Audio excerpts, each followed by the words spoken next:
pastor, others call me an author, some even call me an influencer, but you can call me your crazy faith coach. See, ever since I was a little boy, I had the audacity to believe God for crazy things.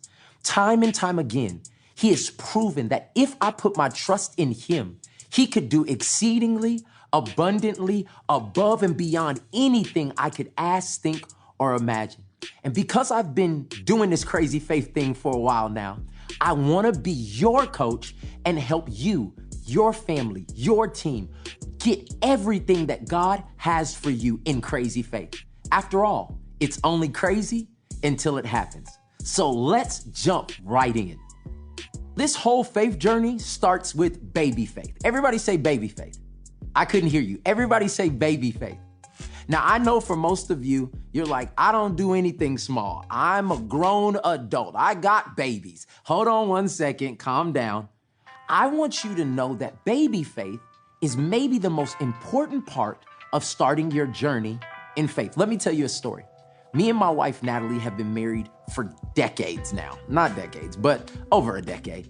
And when I first met her, if I would have gone up to her and seen her beauty, because she is gorgeous, and dropped down on one knee at that moment and proposed to her, she would have called me crazy. But I took baby steps and got to know her and was able to date her and court her. And it allowed us to develop a relationship that now is flourishing. And some would even call it #relationship goals. See, the truth is most people don't want to start anything small. Okay, hands raised if you like starting small. Yep, put your hand down. You don't like starting small either. But what God can do with something small is beyond anything we could ever imagine. There's a story in the Bible that tells us how valuable imagination is, how to develop our baby faith. It's with childlike trust. See, in Matthew 18, the disciples begin to have this conversation. Who's the greatest in the kingdom? And Jesus is like, let me teach all of y'all something. He calls a little child over and he says, unless you become like the little children, you will never enter the kingdom of heaven. And when I begin to think about what do little children do, little children trust completely.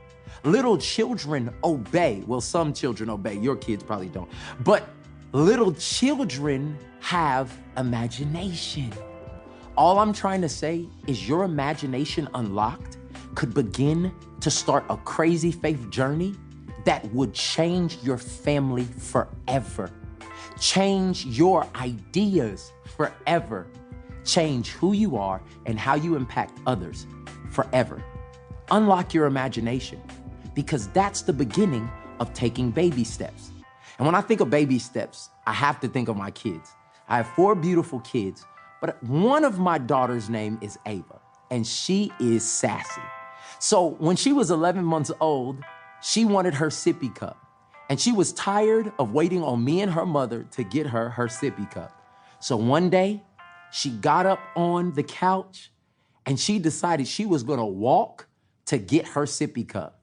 As soon as she began to take baby steps, she fell. And this is where everybody gets scared to take baby steps because they think, well, what if I fall? What if it doesn't happen? What if this doesn't actually end up the way I thought? What happened to Ava is what I believe is going to happen for you.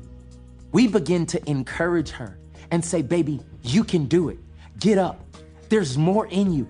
And the crowd began to form of her brothers and sisters and family members, and we're clapping. And something came on the inside of her, and she turned with determination, and she began to take more steps. And that was the first time she ever walked.